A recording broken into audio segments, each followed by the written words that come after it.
Joining me now on the Vintage Rebellion podcast, I've got Mr. Matt Booker. Matt, a lot of you guys will know from Fantatracks, the Star Wars news site. Matt does a lot of journalism for there, a lot of podcasting. Matt's a massive Boba Fett fan and collector, and he's also a shop owner. If ever you're in Corsham, down in Wiltshire, do pop along. Corsham Toy Shop and Automatic Comics. Can see a lot of nice Star Wars tech in the background there, Matt. Fantastic. So you visited years ago, didn't you, mate? I certainly did. Yeah. Sci-fi, toys, memorabilia, collectibles, general toys, comics. Matt's your guy. So in Corsham in Wiltshire, get on down there. 28 years, still playing with toys. Fantastic. Job. I quite enjoy it still. Yeah, it expanded a year or two ago. So moved 5 doors up. Going from strength to strength. Fantastic. Yeah. So, Matt, this month on Vintage Rebellion, we're talking Celebration. We're looking at Celebration Past and looking forward to Celebration Future in London. You've obviously been out to the last one in Anaheim. Tell me about your Celebration experience. It was my 9th celebration, so London will be my 10th next year. Fantastic. There's not many can say that. No, it's a bit of a long haul, but thoroughly enjoyed it. Really good to get back into it after all the nonsense in the last few years. Finally get to do Celebration Anaheim again. Wonderful venue, wonderful people. Blooming long way to go. Pounds of dollars rubbish. Went there to see friends. That was my main thing. I've been doing so many. I've got, I do so many other American events with Fantatracks and all the nonsense I've done online previously. So I've got a lot of friends over in America. One of my mates of probably nearly 20 years flew in from Hawaii. And great to see him. Had friends in from Australia. Just people all over the world going back, talking Star Wars, bumping into the same people day in, day out, and just hanging out and having fun. Brilliant, isn't it? One of the highlights of Celebration for me, meeting people that you know online but haven't met face to face, or old friends that you meet very often, or people from overseas. Yeah. It's brilliant, and everywhere you turn, every time you go around the corner, you bump into somebody, and it's good to get around the show floor. Day one, got onto the show floor, came out the doors to go up to the podcasting room, which Mark Newbold was hosting. Yeah. I come out the doors, and hey Matt, how you doing? And I turn around, it's Daniel Logan. I'm like, it's Boba Fett. Brilliant. Comes over, has a bit of a chat, take a selfie, and on he goes. He was signing all weekend there and loving it. Excellent. So it's just good bumping into friends, people you've known for a long time, people you've only known online. Yeah, that's what the event's about for me. I don't go there now to buy lots of merch. I don't go there to do all the panels, or I don't do signings anymore. I kind of got done with that. I met everybody I wanted to. Yeah, not cheap these days as well, is it? Was it $300 for Ewan? It's a time equals money thing. Ewan's first ever public signing, time equals money. How many can you get through? Does he look up at you? No, it's a conveyor belt. Oh, I don't like that. Well, if you want to have a private meet and greet with Ewan, it will charge more because he's a high-end person and he can charge that. And if you don't want to pay for it, don't. The last person I paid big money for was Celebration London 1 with Mark Hamill. And I paid like £100 more autograph there. £85, I remember that. 85 quid and 10 quid. Really crap. And a free photo. Yeah, but after that, I was like, those were the days. Yeah, but it's inflation. And after that, I was like, you know what? I don't really need any autographs anymore. I've added a few over the years, but I only stuck to original trilogy guests. So I only need to see Frank Oz and James Earl Jones in person, and I'm done with the OT. I've interviewed Harrison Ford and all the rest of it. So I've kind of hit everybody I need to on that. Prequels, it was great to see Ewan in person. I saw him 3 times at the show. Cool. So that was fine by me. Don't want his autograph, don't care. It just, it does. I'm not chasing those things anymore. I'm in it for the experiences now rather than stuff. Yeah, I tend to agree. So yeah, in terms of the experiences, I mean, I've never been out to California, Anaheim. What's the venue like? You said it was a very good venue. Venue good, nicely laid out, quite concise and condensed in the fact that all the extra little rooms for podcasts and exhibits and all that lot, most of them are in the same building but stacked up in the front. Yeah. Just up escalators and you're not walking. I mean, my feet were knackered. I spent the last 3 years walking around in a little shop and that's it. And I'm a big lad, so after 5 days of walking around that show, because I did a setup day as well, my feet were done in. So really sensible, comfortable shoes. Doesn't matter if they look cool, sensible, comfortable shoes. Yeah, that's really good advice. No, those escalators look good. I saw some good footage of those in the running of the hoods. The Yes. Wilro hoods with their ice cream makers going up down the escalators. Yeah, I like that was hilarious. Well, there's running of the hoods, and there's also Pink Shorts guy joining them now. Yes. So the boom guy's doing that as well. Yeah, like, so two or three of them as well. Yes. Ken Nightingale, the boom operator. Yeah. That was his name. Yeah. Awesome stuff. Just fun. Utter nonsense. Really good fun. Everybody who gets it gets to be like, what's that all about? And you're like, oh, it's running of the hoods. Oh, what's that? And you explain to them, like, oh, okay, that's cool. And it's just a fun, silly bit of nonsense. It is. It's one of those celebration traditions now, isn't it? Wouldn't be the same without it.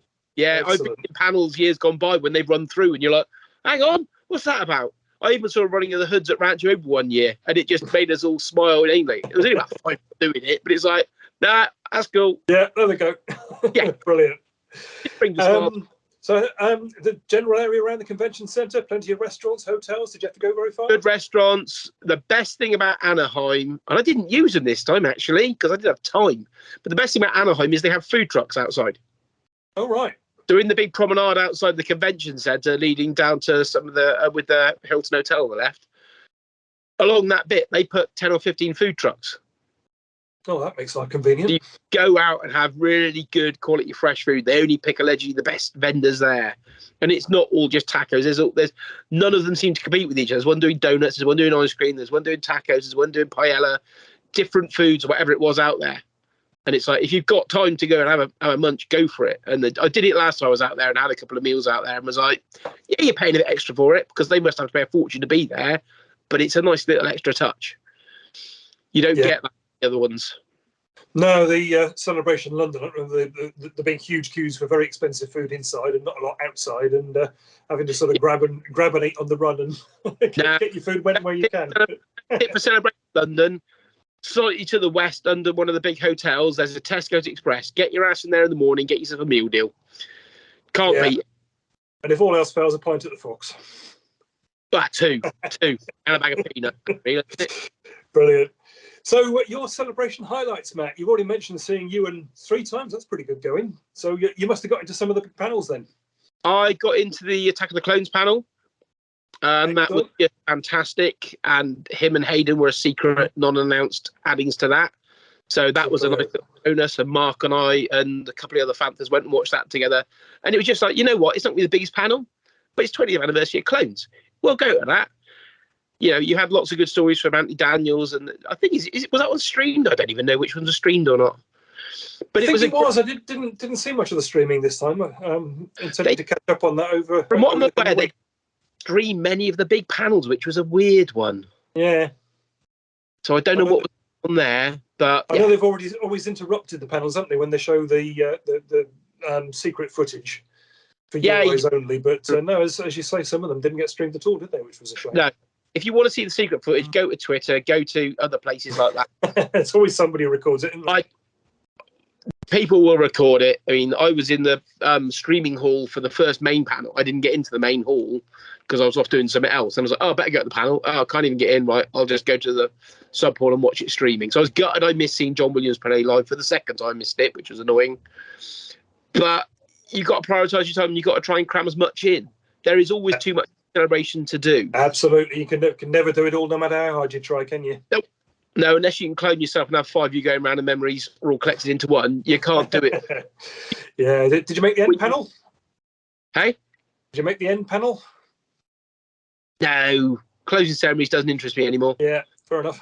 I just check online and go, oh, it's here, the next one. Great, that's good to know. I had good tips that it was going to be London anyway from a good few people in the know. So I don't worry where the next one is.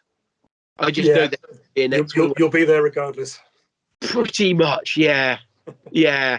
I want to go and do a Japan one. I want to do Japan, so I want to visit Japan. Yeah. There's only you can do, so it's I'd like to see one there. Germany I really enjoyed, so there's plenty of good ones to go to. London's going to be fantastic. People are already in the shop. Oh, can I get tickets? It's like there's going to be a problem. I'm like, XL's a big venue, and they've never in a Celebration London used it to capacity. Yeah, I've seen plenty of people panicking online about getting tickets, but there'll be plenty to go around as long as you don't leave it too long, I'm sure. I think there were plenty to go around, and if they find that they can sell more space in the event and have more people in, they will probably just book a bit more space. They'll probably book a venue for it and then say at the last minute or update the convention centre, right, we need this much space. Oh, we can extend this much space. In fact, I recall that from 2016. I think another large batch of tickets went on sale after they said they were sold out. So, yeah. So, anybody out there who doesn't get a ticket first time, don't panic. No, I mean, Anaheim's a different one that I don't think Anaheim's sold out because of the whole hoo-ha in the world at the moment. But it was a good capacity. It was nice to see so many people out enjoying it. Plenty of amazing cosplayers. Some really cool ones that I've had 3 years off. I'm going to do a really cool cosplay. So there were some really fantastic ones to see. It was just nice. It was nice to see some of the classics back. It was just good to see people. Excellent. What about some of the exhibits? Did you get into the Mando one? I did get to the Mando experience, and that is, out of the 9 celebrations I have done, the best exhibit ever done. Fantastic. The photos look brilliant. They've got so much there. Yeah, I've still got to upload my gallery of photos from that. I've not had a chance. It takes a while to upload photos from the iPhone to your Facebook and stuff. But yes, seeing them bring so much stuff to that show. And I spoke to somebody in the know there, and they're like, yeah, we had loads more stuff to put on display. We ran out of room. Wow. If you've seen videos of the Bantha, which all the fancy trackers were like, there's a Bantha, we're going to go and talk. Yeah, saw the group photo in front of the Bantha. That was lovely. Yeah, I did. I've done some Instagram reels when I was chatting with it, asking if it followed Fantha tracks and all that nonsense, just having fun with it. I waited until there was no queue for it and went a bit of fun and messed around, as you would, because I'm a grown-up. The Grogu in the Naboo Starfighter was just wonderful. And allegedly there was a camera on it, on the area, and then there was 2 puppeteers out the back, literally with radio control, hearing it. So Grogu would turn around and give you a little wave, and it's like, I know it's only a puppet, but that's Grogu, and he's waving at me, and that's really nice. How lovely is that? It was just adorable. It was just so cool to, everybody thinks it's a bit of merchandising. It bloody well is. There's one up there behind me. I've sold loads of Grogu stuff. It's got lots of people who aren't into Star Wars like we are as legacy fanboys and fangirls into Star Wars because they've gone, well, I had nothing to do during lockdown. I'll get this Disney Plus and I'll watch this Mandalorian everybody's waffling on about. And I've had people come in the shop who haven't been Star Wars fans who've gone and watched it and gone, oh, that's really good, that show, isn't it? Mums who've watched it with their kids and gone, it's a really good TV show. I'm like, yeah, go and watch the rest of it. Yeah, no, it has been a really good gateway, and as you say, introduced Star Wars to potentially a new generation, which is fantastic. Yes, yeah. The other one that you must have enjoyed was the Rancho Obi-Wan exhibit, being a fan. Yeah, wonderful. Steve, Gus, and all the rest of them, and Duncan put on an amazing exhibit of some beautiful pieces. I mean, my Fett collection is probably 4,500 pieces. I've never bothered counting it for a long time, but I know I've got far too many bits of stuff with Boba Fett on. Going around that exhibit going, got that. What the hell's that? I don't know what that piece is. It was lovely. I've seen... Any particular highlights? If you could have taken away 2 or 3 bits and added to your collection, what would you have gone for? All the rocket firing Fetts. I'll have three rocket firing Fetts. I'll have 3 rocket Fetts, please. Yeah, that was a highlight. I don't collect... I've got 1 vintage carded Fett that I got from my father's from years ago. And other than that, I've not gone down chasing that because that bit's just too much money. The droid's carded Fett. That's what I'd really like. Gus has got... I mean, I've been to Gus's house and seen his collection, and he's got Dickie Beer's foam stunt Fett jetpack. That's incredible, isn't it? That was in Steve's collection originally and got passed through to Gus. Was that on display at Celebration? Yes, it was. Brilliant. So I had my second selfie with that going, that piece I think is a wonderful piece of history. That's a really nice piece. I did a full gallery of it, put it on Fantha, I think day 1, and then we shared it on Facebook and all the rest of it, and then Rancho shared it as well for the rest of the world because I don't think they'd had time. Every time I saw Steve and all that were up there, they were just slam busy. Yeah, super. So anybody wanted to check out Matt's photos, by the way, fantatracks.com, you'll see all the galleries and all the info on there. So get yourselves over to that website. Lots of it's over on the Facebook page. I shared it on there, and on the Instagram I shared lots of stuff. It's hanging out with the guys at the Boba Fett fan club, with Aaron and the rest of the gang there. I write a bit for them and I give them a lot of information. We chat a lot over the last few years. Since Celebration last Anaheim, I met Aaron there for the first time. And being a Fett collector, I'm on a couple of Fett focus group forums and stuff. Got to hang out with Aaron a bit there. Met Mark Anthony Austin, who's Boba Fett from New Hope Special Edition. Yeah. British guy as well, bizarrely. moved out to America to work at ILM and worked on films then, and he's doing a Netflix series of something at the moment, and he's worked on the Godzilla movies, and he's worked on Ready Player One. He's in the special effects industry. So a great guy to chat with, and he turned up for the Saturday. Wasn't signing, because he wasn't the official signing roster, but he was there having chats with people and taking photos, because he lives down the road. He's an LA-based guy with Aaron, so that excellent. Was cool. Yeah, that's a nice little bonus. Funny how you get these people turning up at Celebration, don't you? Just unannounced and just in the crowds or in the booths for a little while. And yeah, we went to the Boone to Reeve pod race, the Boone to Reeve preview event the night before the show started. Yep. And some of the guys in one of the Star Wars Celebration main Facebook groups, Spencer had hired a venue, a sports bar with some dirty, greasy food, lovely. And he put on an event there, and he had about 8 or 9 signers, including Craig Miller, who wrote the original Fan Club magazine, and a couple of the Jawas from The Mandalorian and Boba Fett, and one of them's appeared in Kenobi now. Yeah, is that the one that Eric Walker was at? Eric was there. Misty Rosas, who I finally got to chat with her online for ages. She's the performance artist behind Queel and Frog Lady from Mando. Met her, did that event. That was wonderful. A nice little mixer of people who turned up. Samantha Aline, our famous favourite female stormtrooper, she was there, got to hang out with her, and one of our team presented with her an action figure herself and got to sign that. That was a really good little event, a nice little warm-up before the show.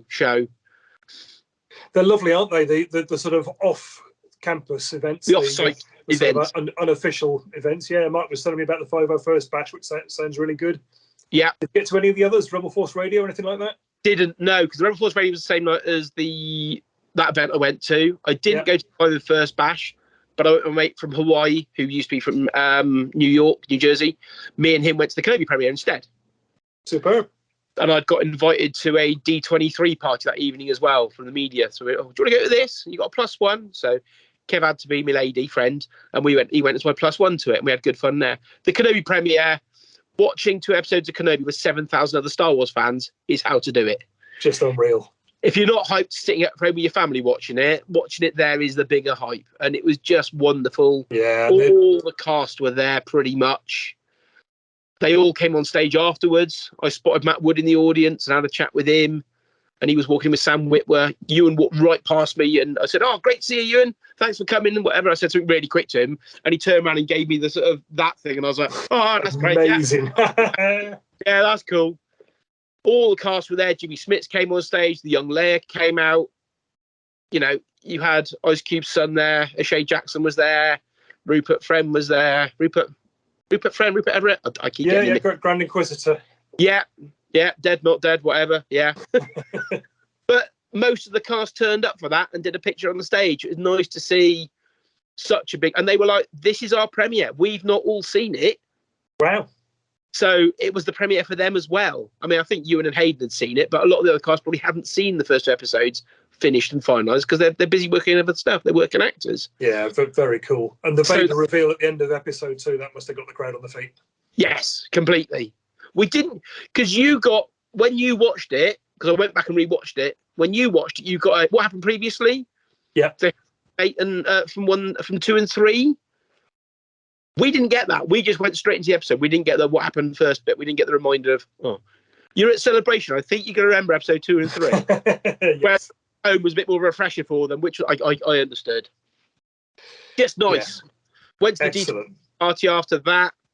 Got to see my mate Mike Senna, who's one of the droid building crew, and told him, because he was working at the D23 party, that he got a name credit in the credits for being the droid wrangler in it.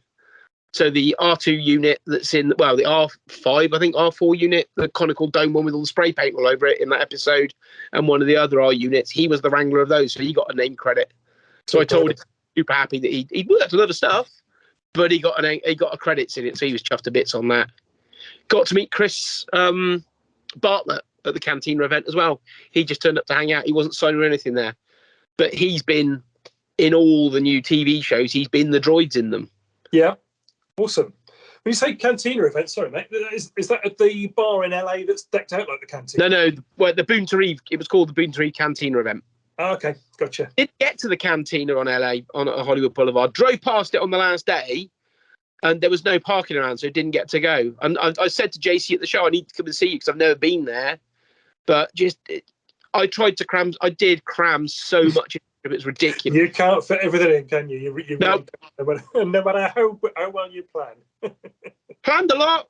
Did plan a lot. Yeah. It was a really good show.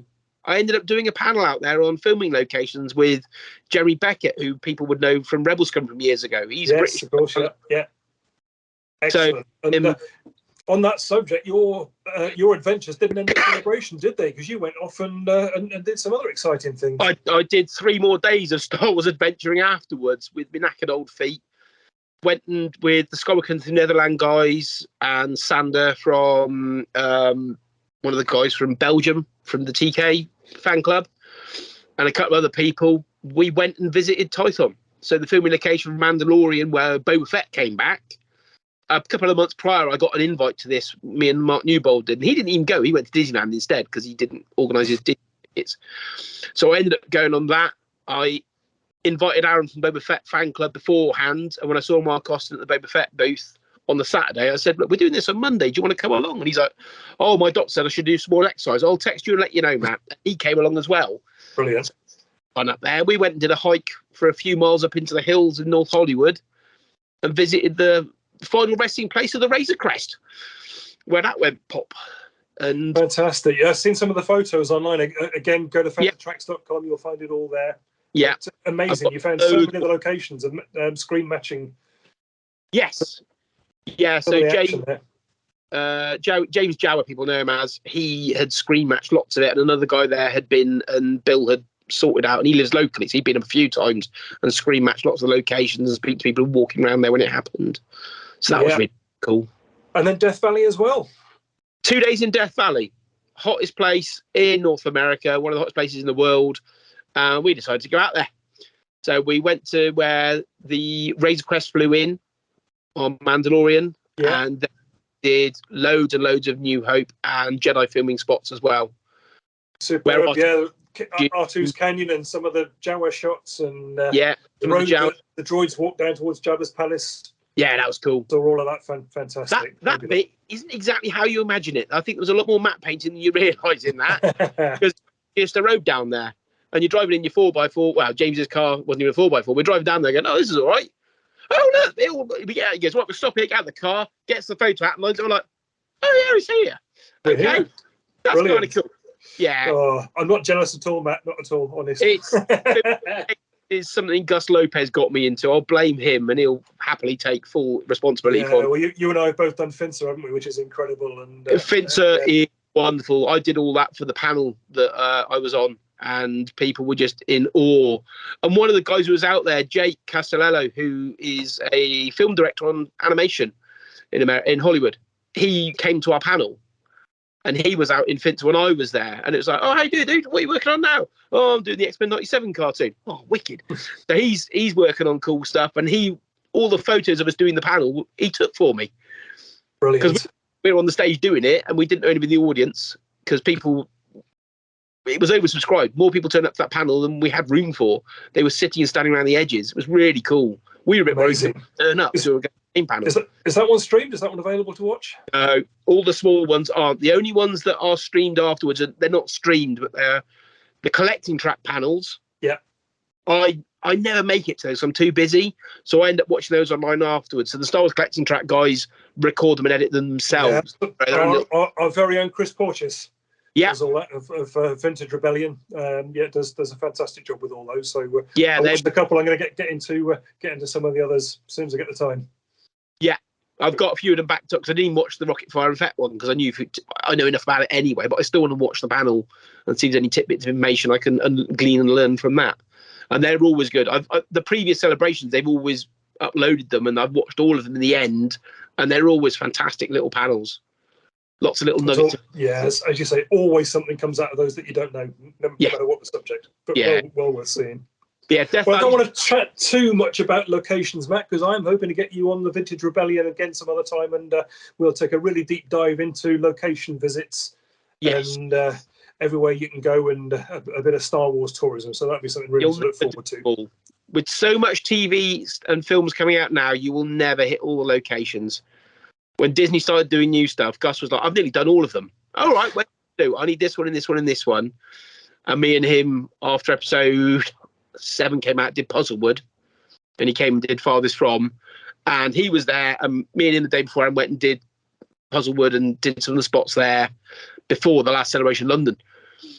And he was like, right, yeah, this is fine. I'm like, what are you going to do with all the new filming coming out? And he goes, I've never been able to hit the location. He's done a lot of, and I'll never catch him.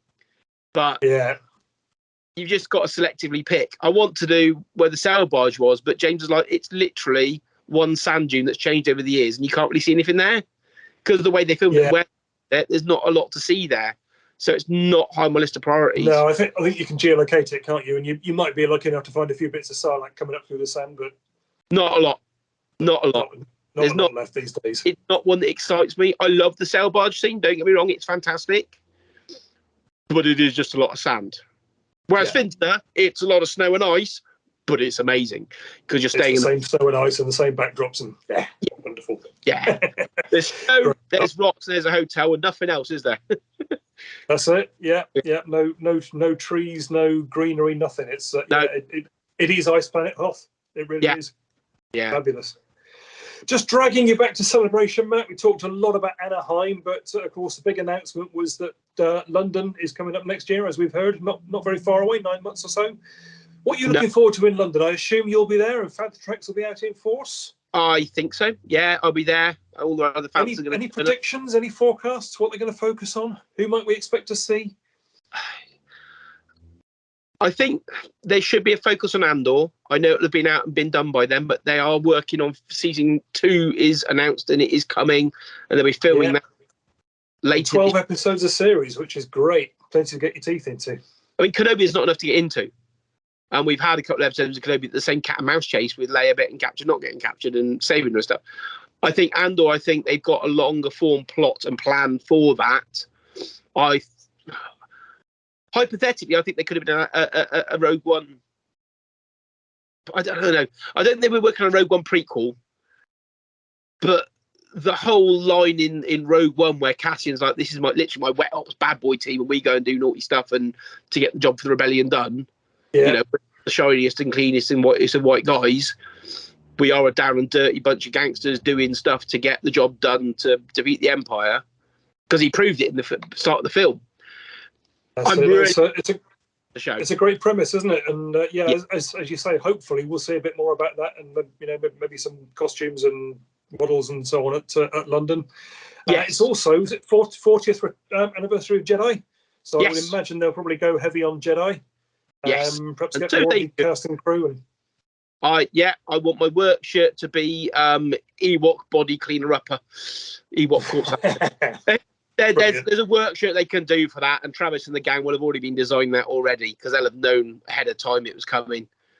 I just hope they manage to sort the Celebration store out better, and I hope they manage to sort out exclusives better, because that is still a complete mess. Yeah, it's I heard the stories again. Lots of long lines and people getting fed up and missing out when they got to the front of the queue. And I got into Celebration store, and I've done 9 Celebration stores, and they've never got it right. And I retail. I'm a retailer through and through. That's my blood. And I've just gone and spoke to the right guys and gone, look, just if you're doing a T-shirt or a program, have little hot dog stand type booths around the convention centre, and all that booth sells is the program. You'll sell loads of them. Yeah. Have a booth that just sells that T-shirt in large. That T-shirt is in large at this booth. It's $20. Walk up and buy it. Keep it refreshed. Keep it replenished. You'll sell more merch and make more money, because that's what you're there for. Far too sensible, that, Matt. I bang my head against the wall with that. I don't even try to get into it anymore. Tell me, how did the lottery go for the panels? Because that was new this year, wasn't it? So I had a media waking up at stupid o'clock and queuing up. No, I had a media pass, and a media pass doesn't let me get in. I can't enter any lotteries for anything, so I didn't even bother. I know a couple of guys in the media, because I'm in a group chat with some of the other media guys from other websites and stuff. And one of them's like, you know what? I went last minute and I bought a ticket for the show. I went to the, whatever they use, On Peak, whatever it is they use to, Light, isn't it? To resell tickets. And people had decided last minute they weren't going to go.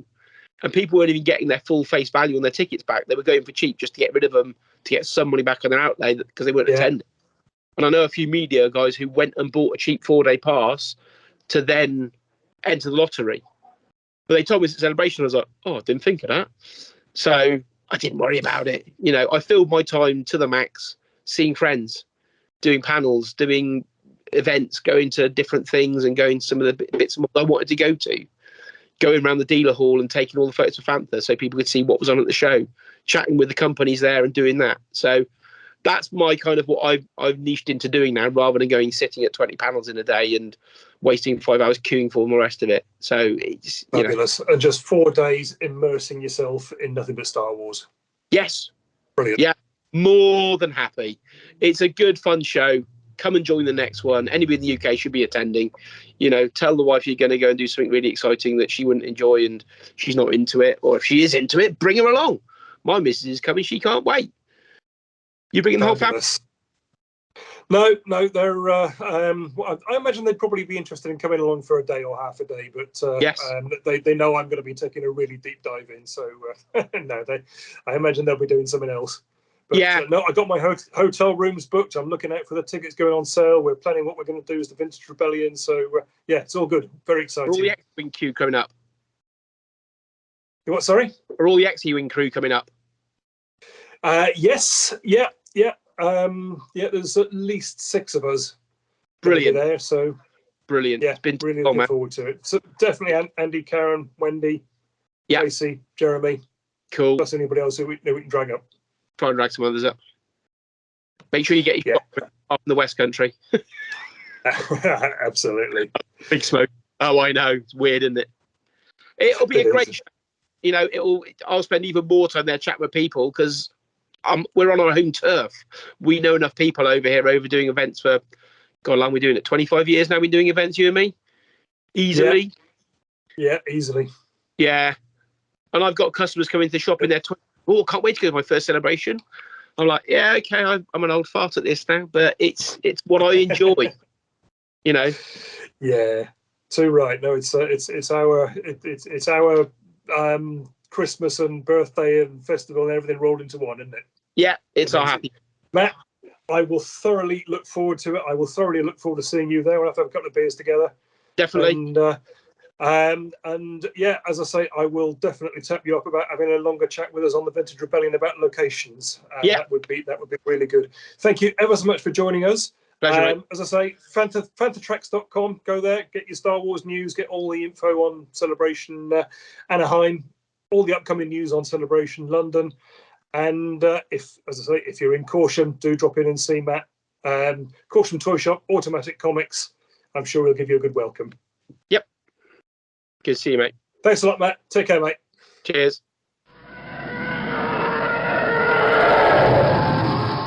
So joining me now on the Vintage Rebellion podcast is somebody who I'm sure needs no introduction to the majority of our listeners, and that's Mark Newbold from Fantatracks.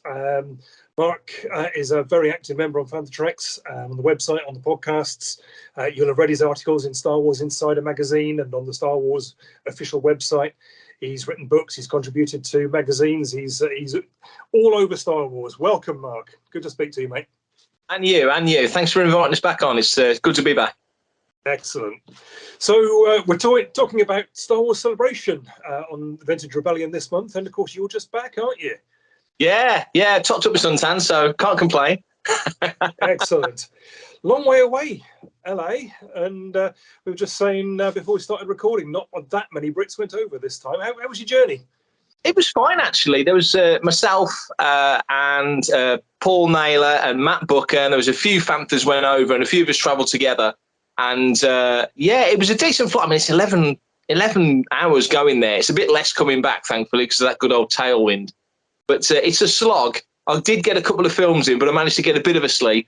But no delays, given, there seems to be all sorts of travel madness going on at the moment, as there always is when people want to go on holiday.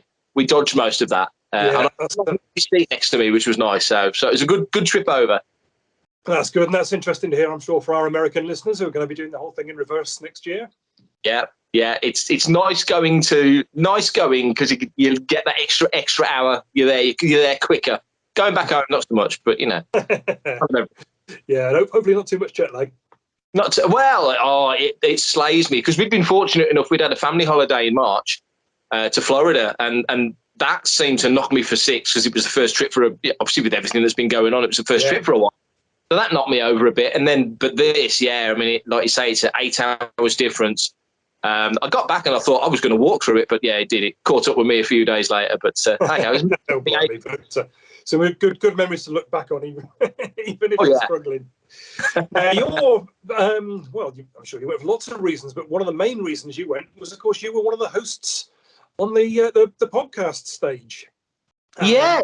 Tell us a little bit about that. How did that go? Was that a fun experience? It was a very fun experience. It was. I did it in London in 2016 and Chicago. Did it in 2017 because we were there with a family holiday, so it just didn't seem fair to fold that in with the family holiday.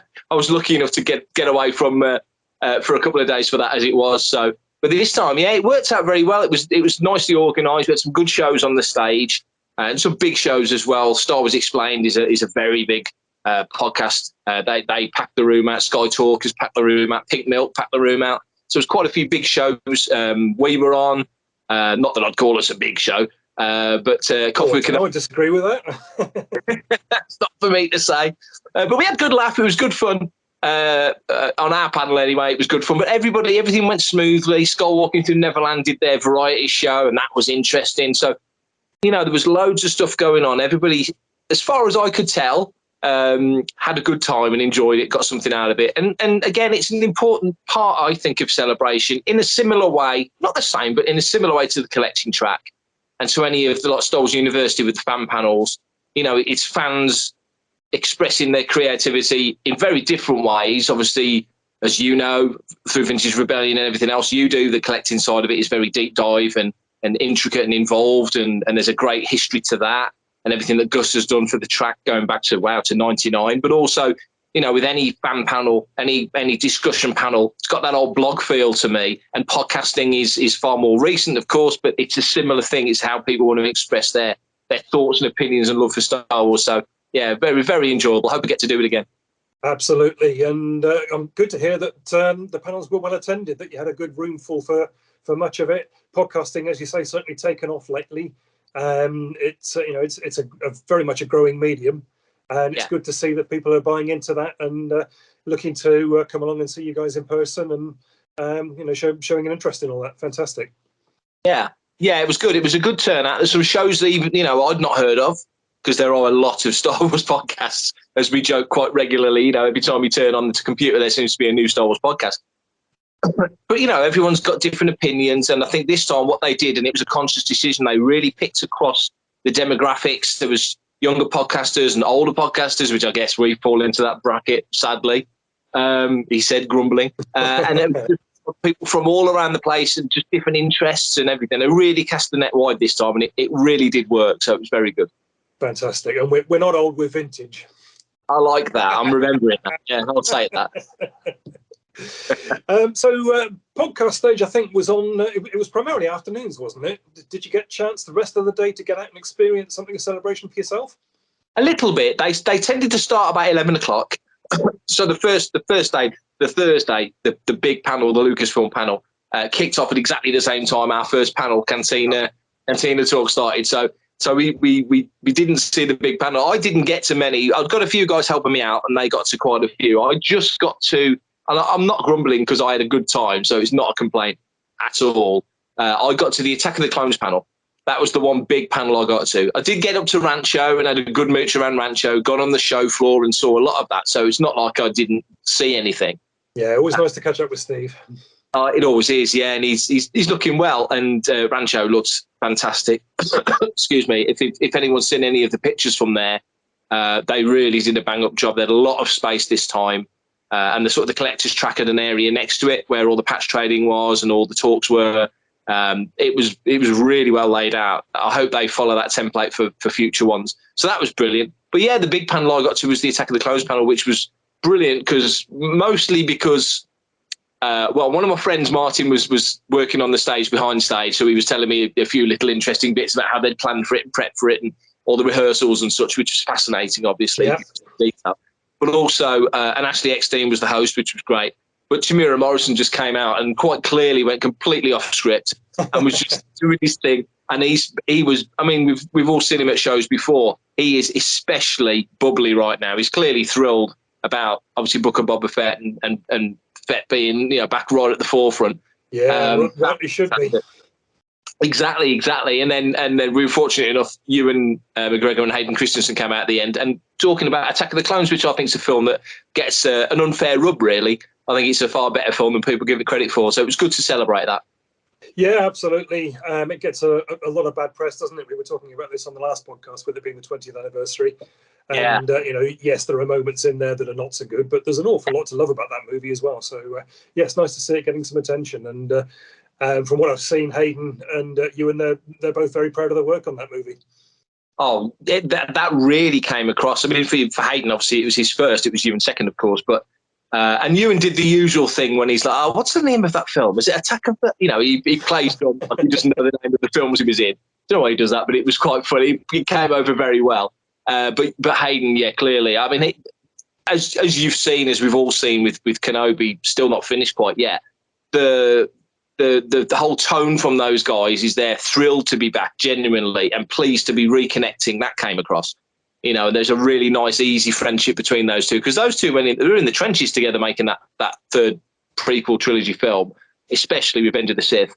And so, that all came across really well. And I'm genuinely pleased that Ewan, because Hayden's kind of been coming back over the last few years gradually. He did a London Film and Comic-Con a couple of years ago. He was at Celebration in Orlando. Yeah. So he's kind of been gradually coming into it. They both did voice work on Rise of Skywalker. We'd need to remember that as well. But Ewan really has come right back to the forefront and seems really up for it. Which is excellent. Obviously done the Celebration. He's also doing, is it Comic-Con in Glasgow? That's right. It'd be lovely to get into Celebration in London. It would. Well, that's the dream, isn't it? And we can look forward now. And you think back to 2007, that first one, and it was like, wouldn't it have been great? But you can understand them not doing that because it was 2 years after Sith, and they want to move on and do other stuff. But now we're sort of in that phase of where we were, sort of, or not quite, but back sort of where we were with Celebration Europe, the first one, when it's 30 years of the original Star Wars, and now it's 20 years of Attack of the Clones, and in next year, of course, it's Jedi 40th. But, it feels like you're celebrating the prequels again. They're getting a fair shake of it, which I'm very pleased. Enjoy that. Absolutely. Speaking of Ewan and Obi-Wan, did you get to see any of the Obi-Wan stuff? Did you get to the screening? I didn't. I didn't, sadly. It was at the same time as the bash, the big 501st bash, which I was watching. So I missed it. So I actually watched the first 2 episodes on this very phone. I managed to log into Disney Plus and watch the first 2 episodes the following morning. So I need to watch them on a proper telly. I really should watch them on a proper telly. But it was great. It was great. It was a pitch black room, so it was like being at the back of the cinema. So it was good. Excellent. How was the 501st party? Really good. Martin, again, who I mentioned earlier, Martin Keeler, who, by the way, does a fantastic podcast called Star Wars Spins, which I highly recommend, with Dave Tree. He helps put on the event and sort of show leads it, if you like. And this time there was some great music. It was Darth Elvis was playing, who does one of our podcasts, Desert Planet Disc, with Carl. And the Force capacitors, they're usually called the Flux capacitors, they were on, I've never seen them before, and they were absolutely fantastic. Atomic Blonde, one of the DJs, DJ Elliott, was on. So it was a really good array of music, but just a party vibe. It was the one night where you really just, and I'm a terrible dancer, but I just danced all night. I loved it. And a free bar, which was probably not the smartest thing for me to be doing. There's probably some photographs out there, but hey ho, that's the risk you take. So no, it was a really good night. Very good. Fantastic. Sounds good. Yeah, I missed the one last time in London, but yeah, I have to see if I can get myself an invite to tonight if that happens again. Yeah. And just before we wrap up, speaking of London, is there anything you're particularly looking forward to? Are you likely to be doing stage hosting again, or? I'm hoping so. I never assume. I don't want to assume that I am, because 1, I don't want to jinx it, and 2, I wouldn't like to be that presumptuous. So hopefully I am. There was no great drama this time round, and there wasn't in Chicago. So I'm hoping that I've kept the ship fairly steady. So hopefully, fingers crossed, I should find out relatively soon. So I'd like to think so, but I can't say yes, but I hope so. And Fantha Tracks are making our plans as well. So we're certainly going to be there in some form or fashion. That's all starting to come together, because it's like you say, it's only 9.5 months away. It's another one of those, like Europe always feels like it's like a mad rush to Europe. You never wait 2 years for a Celebration Europe. It's always like, we've got 6 months, get the patches made. So it's all hands to the absolutely. Oh yes, prep is going on already all over the country, I'm sure.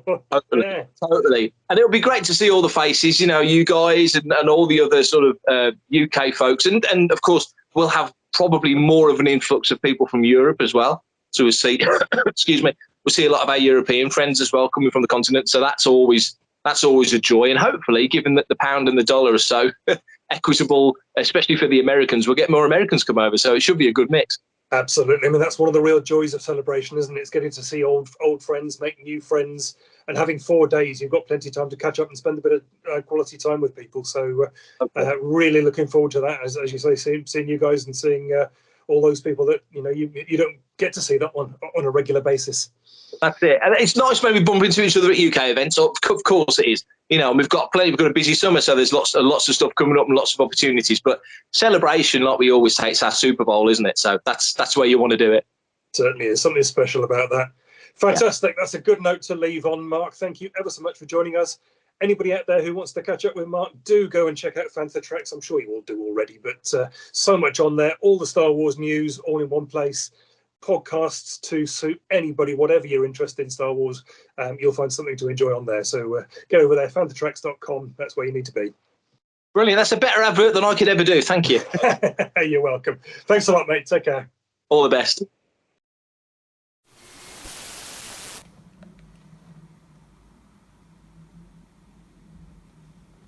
Hello there.